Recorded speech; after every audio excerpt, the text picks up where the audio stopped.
Mi nombre es Esteban Morales y a mis 73 años nunca pensé que tendría que contar mi historia para un canal de YouTube. Nunca pensé que el secreto que guardé como oro en paño por más de 40 años sería lo que me devolvería la dignidad, y menos aún que tendría que esconderlo, no de extraños, sino de mi propia sangre. Irónico, ¿verdad? Un viejo, solo, contando su vida a una cámara. Pero aquí estoy. Lo que ellos no sabían nada esos dos, es que este viejo, este inútil, como me llamaron, tenía un plan. Un plan que sí me dolía en el alma llevar a cabo, pero que, a la vez, me estaba devolviendo el aire que me habían robado. Mira, la vida, la mía al menos, fue siempre una cuesta arriba. Desde que tengo memoria, desde que era un niño, mi única meta fue que mi familia viviera mejor que yo, que no pasaran las necesidades, las humillaciones, el frío del alma que yo conocí muy bien. Me casé pronto, con mi querida Elena, el pilar de mi vida, mi faro. Dios la tenga en su gloria. Tuvimos a Carolina, nuestra única hija, el sol de nuestros días. Y desde el día que nació, mi vida cobró un sentido que, hasta entonces, solo el trabajo duro me había dado. Recuerdo, como si fuera ayer, el primer gran sacrificio por ella. Carolina tenía apenas 5 años. Quería una bicicleta, una pequeña, roja, con rueditas auxiliares. Las otras niñas del barrio ya tenían la suya, y ella me miraba con esos ojos grandes, llenos de una ilusión que me partía el alma. Yo trabajaba en la obra de sol a sol, cargando ladrillos, mezclando cemento. El sueldo apenas alcanzaba para la comida y el alquiler de nuestra casita humilde. Pero ver esa bicicleta en la vitrina de la tienda y la carita de mi niña, no tuve dudas. Durante un mes entero dejé de almorzar en el trabajo. Me llevaba un poco de pan duro y queso para engañar al estómago. El dinero del almuerzo, ese poquito, lo guardaba religiosamente en una caja bajo mi cama. Cada moneda, cada billete arrugado era un paso más cerca de esa bicicleta roja. Recuerdo el cansancio, la debilidad a media tarde, las punzadas en el estómago, pero me decía, es por ella, Esteban, es por su sonrisa. Y cuando por fin junté el dinero, la compré. Era tarde, casi de noche, pero no podía esperar. Fui a su cama, la desperté con un beso. Y cuando vio la bicicleta allí, en medio de la sala, iluminada por la tenue luz de la única bombilla, sus ojos, muchacho, sus ojos se iluminaron de una forma que nunca antes había visto. Un brillo puro, de felicidad desbordante. Me abrazó con tanta fuerza, su pequeño cuerpo temblaba de emoción. Y yo sentí que todo el hambre, todo el cansancio, todo el sacrificio de ese mes valían la pena. Cada sacrificio. Y eso fue solo el principio. Después vino la escuela. No quería que fuera a la escuela pública, quería la mejor educación para mi Carolina. Escogimos una escuela privada, modesta pero buena. Los libros, los uniformes, los útiles, no eran baratos, no. Pero para eso estaba yo, ¿verdad? Recuerdo esa vez que necesitaba unos libros de texto nuevos para su primer año de secundaria. Eran caros, mucho. Esa semana el sueldo no daba. Mi esposa, Elena, me miró con preocupación. Yo me quedé callado un rato pensando, y luego fui al armario. Allí, guardado en una cajita de madera que había sido de mi padre, tenía mi reloj. Un reloj de bolsillo, de plata, un poquito oxidado, pero que había sido el único objeto de valor que mi padre me dejó. Lo había usado en su boda y yo en la mía. Un reloj que representaba más que tiempo, representaba linaje, recuerdo, un pedazo de mi historia. Pensé en él, en sus manos fuertes, callosas, que me lo entregaron, y luego pensé en las manos pequeñas de Carolina, en su futuro. No lo dudé. Caminé hasta la casa de empeño, sintiendo el peso del reloj en mi bolsillo como si fuera un ancla. Don Ramiro, el dueño, un hombre viejo con ojos de búho, que siempre parecía saber más de lo que decía, me miró con compasión. Le entregué el reloj. El brillo de la plata se opacó un poco ese día, casi como si sintiera mi pena. Me dio el dinero, no mucho, pero suficiente para los libros. Cuando Carolina llegó a casa ese día, con sus libros nuevos, con esa emoción en los ojos, esa avidez por aprender, me sentí el hombre más rico del mundo. El reloj era solo un objeto, ¿verdad? La educación de mi hija, eso sí que era un tesoro. Y así fue toda mi vida. Cada paso que daba, cada peso que ganaba, cada gota de sudor que derramaba, era para ellos. Para que Carolina tuviera la vida que yo no pude tener, que no le faltara nada, que estudiara. Si quería la universidad, la tendría. Y la quiso. Quiso estudiar ingeniería, una carrera cara, de muchos libros, muchos materiales. Yo ya estaba más entrado en años, el cuerpo no respondía igual, pero seguía trabajando el doble, a veces el triple turno. Trabajé en la construcción, en una fábrica, en el campo, lo que fuera para traer el pan a la mesa y pagarlas. Y en cuotas de la universidad, recuerdo que Elena se preocupaba por mi salud. Esteban, vas a acabar contigo, descansa un poco. Pero yo no podía. Ver a mi hija ir a la universidad, con sus cuadernos, su mochila, con esa inteligencia innata, era mi orgullo. Sacrificaba mis horas de sueño, mis propios deseos de comprarme alguna cosita para mí, mis pocas diversiones. Nunca me compré un carro nuevo, ni ropa elegante. Mis zapatos eran los mismos por años, remendados. Mi ropa de trabajo, gastada, llena de manchas. Pero mi hija, mi hija siempre bien vestida, con una sonrisa en la cara. Cuando se graduó, fue el día más feliz de mi vida. Después de su nacimiento, claro. La vi con su toga y su birrete, su diploma en las manos. Lágrimas de orgullo me rodaron por las mejillas. Pensé, lo logramos, Elena. Hicimos de nuestra hija una mujer de bien, una profesional. La fiesta de graduación pequeña, humilde, pero llena de amor. Y luego, el trabajo. Encontró un buen trabajo, en una buena empresa. Yo sentía que mi misión, la de mi Elena y mía, estaba cumplida. Era el momento de descansar, de disfrutar de los frutos de tanto esfuerzo. Pero la vida es un constante maestro y a veces te enseña las lecciones más duras cuando menos te lo esperas. Carolina conoció a Roberto, un tipo al principio parecía bueno, educado, de hablar suave. Se casaron y yo, tonto de mí, me encargué de la boda, de la que también pagué hasta el último centavo. Quería que mi hija tuviera la boda de sus sueños. Vendí un pequeño terreno que tenía, una parcela que quería guardar para mi vejez, para sembrar mis hortalizas y tener mi pedacito de tierra. Pero no importaba. Era para la felicidad de mi hija. Era su día especial. Al principio, todo bien. Vivían en su propia casa. Yo seguía en la mía, con Elena, pero luego Elena enfermó y se fue. Mi pilar, mi amor, mi compañera de toda la vida.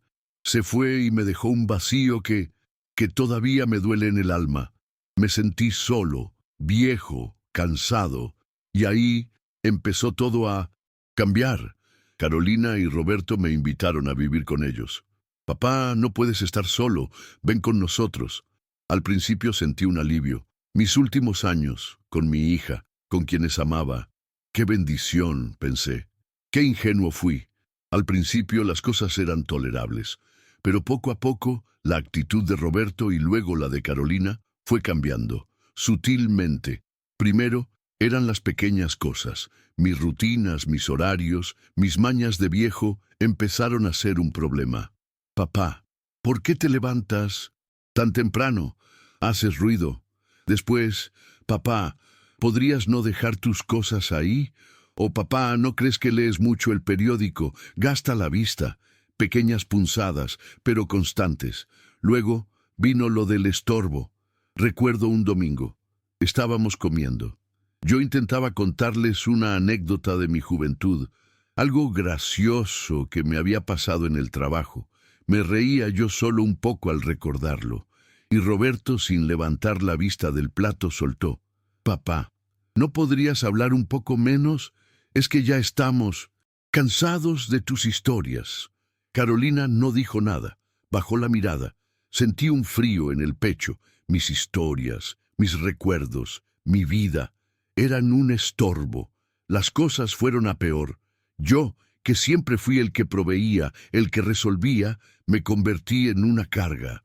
Mi salud, que empezó a flaquear un poco con la edad, se volvió un problema. Un dolor en la rodilla, una tos persistente. Ellos lo veían como una molestia. «Papá, ¿otra vez al médico? Es mucho gasto». Olvidaban claro que yo había gastado lo que no tenía para sus propias enfermedades de niños. El desprecio se volvió más evidente, más humillante. Recuerdo el cumpleaños de Carolina, el año pasado. Yo, con toda la ilusión, le había tejido una bufanda. Mis manos, ya no tan firmes, se habían esforzado en cada punto. Quería darle algo hecho por mí, con amor, no algo comprado. Cuando se la di, ella la tomó, la miró, la arrugó un poco y la dejó en la mesa. «Gracias, papá», dijo, sin una pizca de emoción.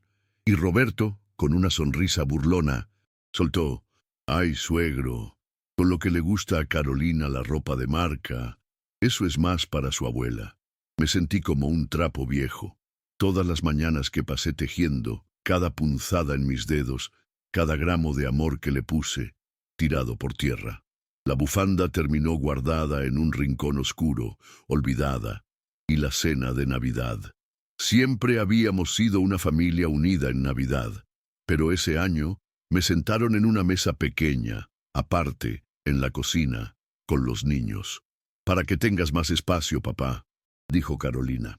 Pero yo sabía la verdad. No querían que mis historias de viejo arruinaran su conversación de adultos.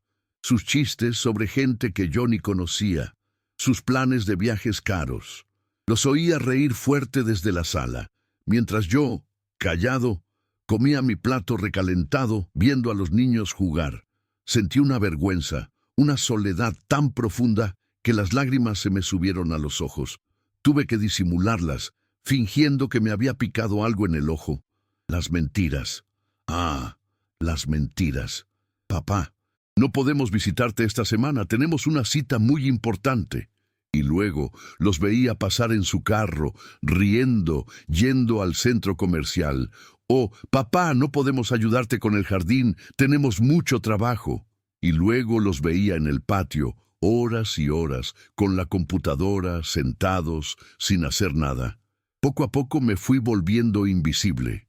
Un mueble más en la casa, pero un mueble que respiraba, que sentía, que recordaba todo lo que había hecho por ellos. La gota que derramó el vaso, el día que mi mundo se vino abajo de verdad, fue hace unos meses. Yo estaba un poco mal, con fiebre. Le pedí a Carolina que me llevara al médico. No era urgente, pero me sentía débil. Y ella me miró, con esa mirada que antes era de amor y ahora era de fastidio. «Papá, no tenemos tiempo. Roberto tiene una reunión muy importante y yo tengo que preparar la cena». Me quedé congelado. «Pero, hija», y Roberto desde el sillón, sin levantar la vista de su teléfono: «Viejo, no seas dramático. Tómate una pastilla y ya está. Siempre te estás quejando de algo. Ya eres una carga, suegro, una carga para nosotros». Una carga. Esas dos palabras me las clavaron como puñales en el alma. Yo, que había cargado con ellos desde que nacieron, que había cargado con sus sueños, sus necesidades, sus caprichos, que había cargado con el peso de la vida para que ellos no tuvieran que hacerlo. Una carga. Ahí me di cuenta. Ya no había vuelta atrás. Me estaban echando, no con palabras directas, pero con actitudes, con desprecios, con esa frase. Así que esa misma noche, cuando ellos dormían, con el corazón apretado por la rabia y la pena, hice una pequeña maleta, un par de camisas, unos pantalones, mis fotos de Elena. Salí de esa casa en silencio, bajo la luna, sintiendo el frío de la madrugada y el frío de la soledad. No sabía a dónde ir.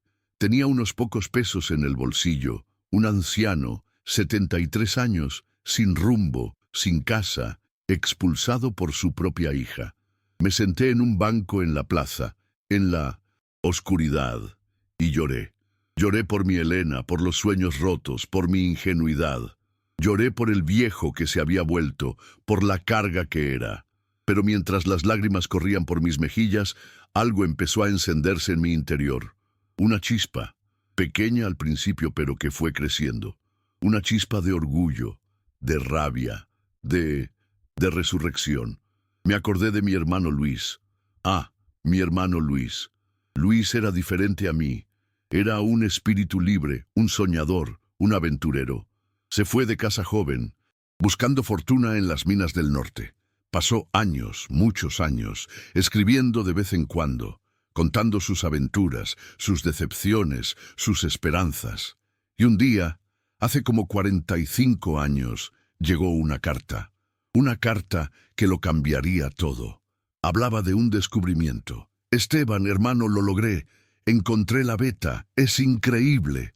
Luis era minero de corazón. Conocía las rocas, la tierra, los ríos, y encontró oro. No pepitas sueltas, no. Encontró una veta, una mina entera en un pedazo de tierra que había comprado por una miseria. Me pedía que fuera, pero yo, con mi familia, con mi trabajo, no pude. Él lo entendió. Un par de años después, Luis regresó, flaco, cansado, pero con una sonrisa que le iluminaba la cara. No venía con lingotes de oro, ni con maletas llenas de billetes. Venía con un mapa, unas escrituras de 20 hectáreas de tierra en una zona remota, y un puño de pepitas de oro purísimo, las más grandes que había visto en mi vida. Pepitas que cabían en la palma de mi mano, pero que pesaban como piedras de río. «Esteban», me dijo con su voz ronca por años de polvo y viento, «esto es para ti, no es para gastarlo a lo loco. Esto es un secreto, un tesoro. Esta tierra tiene más oro del que te puedas imaginar. Yo ya estoy cansado, me voy a vivir al campo, a sembrar mis verduras. Pero tú guarda esto, es para los tuyos, para cuando de verdad lo necesiten, para una emergencia de esas que te ahogan el alma». Me hizo prometerle que lo guardaría bien, que nadie lo sabría, ni mi esposa ni mi hija, que era nuestro secreto, solo mío y de él, y así lo hice. Guardé esas escritas, ese mapa y esas pepitas en un cofre de hierro que enterré en el jardín de mi casa. Nadie, absolutamente nadie, lo supo, ni Elena ni Carolina. Y no fui a mirar esas 20 hectáreas, ni una vez. Mi hermano me había dicho que no me involucrara, que dejara la tierra tranquila, que era para una emergencia, y yo confié en él. ¿Por qué lo mantuve oculto durante tantos años? Primero, por la promesa a Luis, pero también porque sabía lo que el dinero le hacía a la gente. Lo había visto, la codicia, la envidia. Quería que mi hija, que mi familia, aprendiera a trabajar, a ganarse la vida con el sudor de su frente, como yo lo hice. Quería que valoraran cada centavo, cada esfuerzo. No quería que el dinero fácil los corrompiera. Quería que construyeran su propio camino, no sobre el oro de un viejo, sino sobre sus propias bases. Y además, como Luis me dijo, era para una verdadera emergencia familiar, una enfermedad terminal, una ruina total, algo que de verdad no tuviera solución. Era mi último as bajo la manga, el seguro de vida de mi familia. Nunca, ni en mis peores pesadillas, imaginé que la emergencia sería contra mi propia familia, que el problema sin solución sería yo mismo y que ellos me echarían a la calle. Pero ahí estaba yo, sentado en ese banco frío de la plaza, con esas palabras de Roberto resonando en mi cabeza, una carga. Y de repente, esa chispa de orgullo, de rabia se hizo fuego, fuego que me quemaba por dentro. ¡Carga! me decía a mí mismo, con la voz ahogada por la emoción. ¡Carga! ¿Y qué me dices del oro que tienen enterrado sin saberlo, la tierra que vale más que todas sus vidas juntas? ¿Qué me dices de eso? Esa noche no dormí. Mi mente, que había estado tan nublada por la pena y la humillación, se aclaró de repente. La niebla se disipó y vi el camino. El oro, el tesoro de Luis. No era una emergencia para ellos, era mi emergencia, mi dignidad, mi venganza. No una venganza cruel, no, una venganza justa, una demostración. A la mañana siguiente me puse en pie. El cuerpo me dolía, la espalda me pesaba, pero en mi alma había una determinación nueva, de acero. Fui a una pequeña pensión, de esas baratitas, con las pocas monedas que tenía. Necesitaba un lugar seguro, aunque fuera por unos días, para pensar y actuar. Lo primero fue desenterrar el cofre. Volví a la casa con el corazón en la garganta.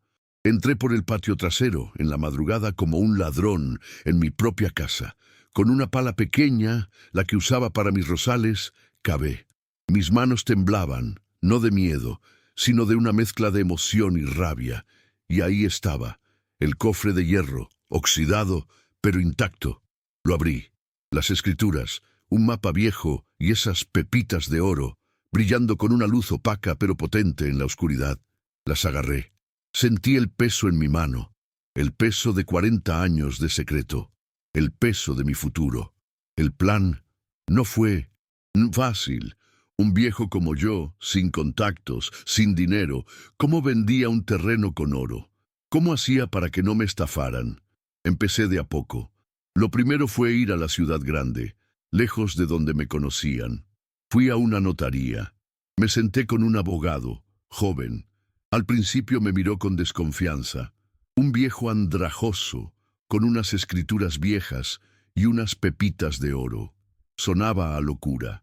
Pero cuando vio la autenticidad de los documentos, cuando examinó de cerca las pepitas, su expresión cambió. De la desconfianza pasó a la sorpresa y luego al respeto. Me escuchó con atención. Le conté mi historia, con los detalles que pude, sin mencionar nombres. Le dije que quería vender esa tierra y los derechos de explotación minera. Rápidamente, el abogado me puso en contacto con gente seria, expertos en minería, inversores.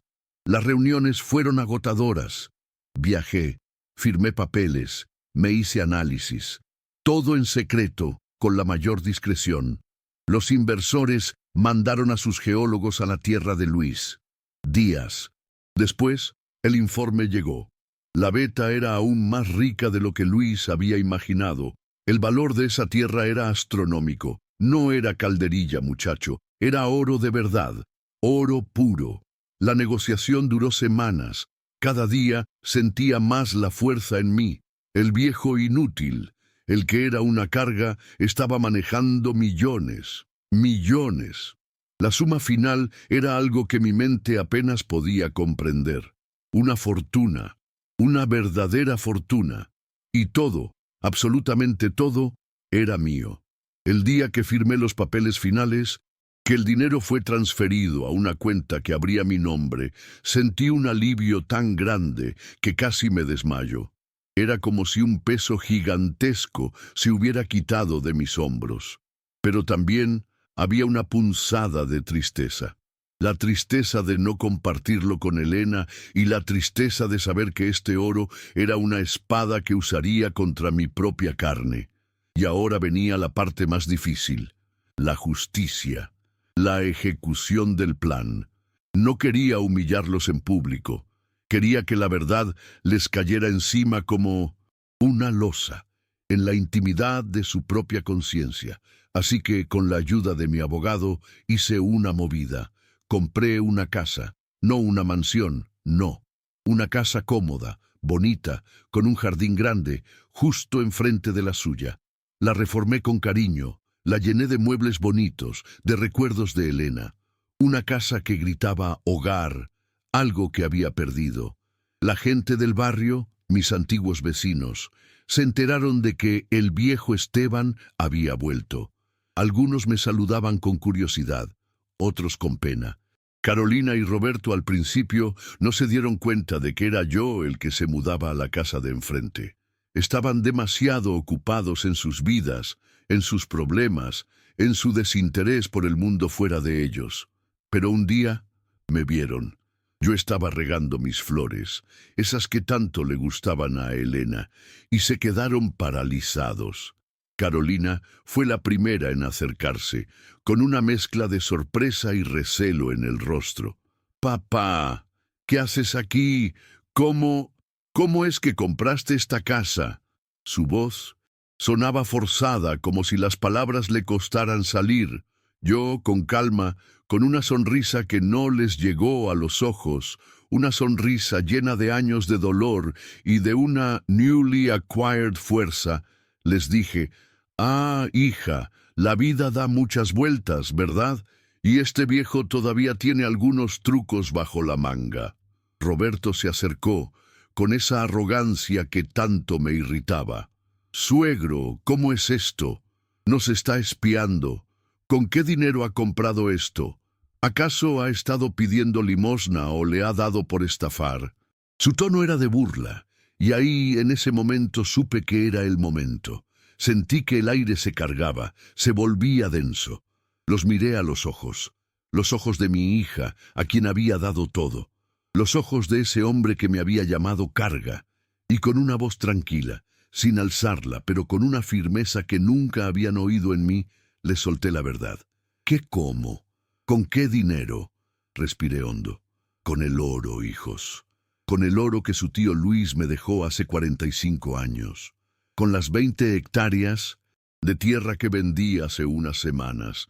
20 hectáreas, las que valen millones, que ustedes tuvieron bajo sus narices todo este tiempo, mientras me llamaban carga, mientras me echaban de su casa como a un perro, mientras me hacían sentir que no valía nada». El silencio que siguió fue absoluto. Roberto se quedó con la boca abierta, pálido. Carolina, por su parte, se llevó una mano a la boca. Sus ojos se abrieron desmesuradamente, llenos de incredulidad, luego de shock, y finalmente de una avaricia que no pudo disimular. Podía ver cómo su mente trabajaba, uniendo los puntos, dándose cuenta de la monumental estupidez que habían cometido. «¿Oro?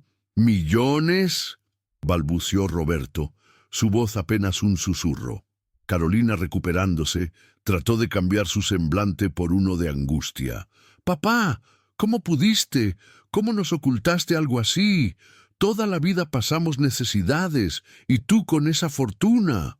Sus ojos se llenaron de lágrimas, pero yo sabía que no eran de pena, sino de rabia, de frustración, de la riqueza perdida. «¿Necesidades, hija?», le respondí, mi voz aún calmada, pero ahora con un filo de acero. «¿Qué necesidades pasaste tú, mi niña? ¿Acaso no te di la mejor educación? ¿No te compré lo que quisiste? ¿No sacrifiqué mi reloj, mi tierra, mi propio bienestar para que no te faltara nada? ¿Para que fueras una profesional? ¿Para que tuvieras la boda de tus sueños? ¿Para que no tuvieras que trabajar como yo, bajo el sol, con las manos llenas de callos? ¿No te di mi vida entera?» Roberto intentó intervenir con un tono más conciliador, pero con un brillo astuto en los ojos. «Suegro, eso no es justo. Siempre lo quisimos. Esto es una sorpresa. Podemos hablar, ¿verdad? Después de todo, somos familia». «¿Familia?», me burlé, con una risa amarga que venía de lo más profundo de mi ser. «Familia dices, ¿verdad, Roberto? ¿Es familia llamar carga a quien te dio todo? ¿Es familia sentar a tu padre solo en Navidad? ¿Es familia echarlo a la calle cuando está enfermo? No, eso no es familia, muchacho. Eso es desprecio, eso es ingratitud». Carolina, con lágrimas genuinas ahora, pero de Gen, remordimiento por lo perdido, no por lo hecho, se acercó a mí. «Papá, lo siento tanto. Fuimos unos tontos. Te extrañamos, por favor, perdóname. Ven a vivir con nosotros de nuevo». Su voz suplicante sonaba falsa, vacía de verdadero arrepentimiento. No, hija, le dije, y mi voz se quebró un poco, no por debilidad, sino por el dolor de la verdad.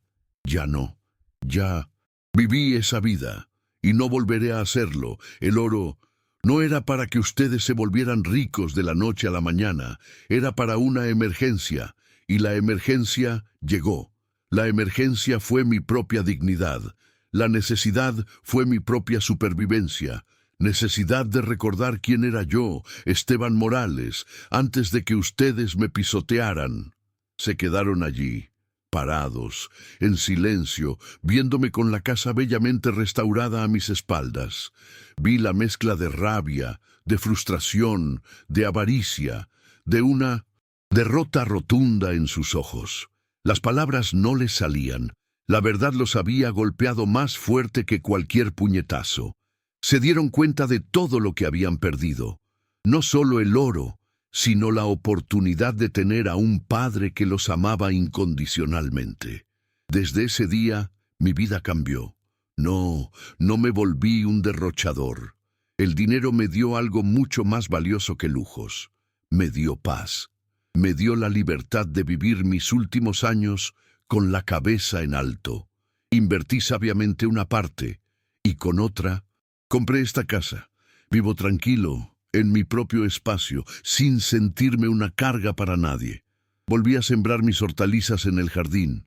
Volví a leer el periódico en el patio, bajo el sol. Visito el mercado, converso con la gente.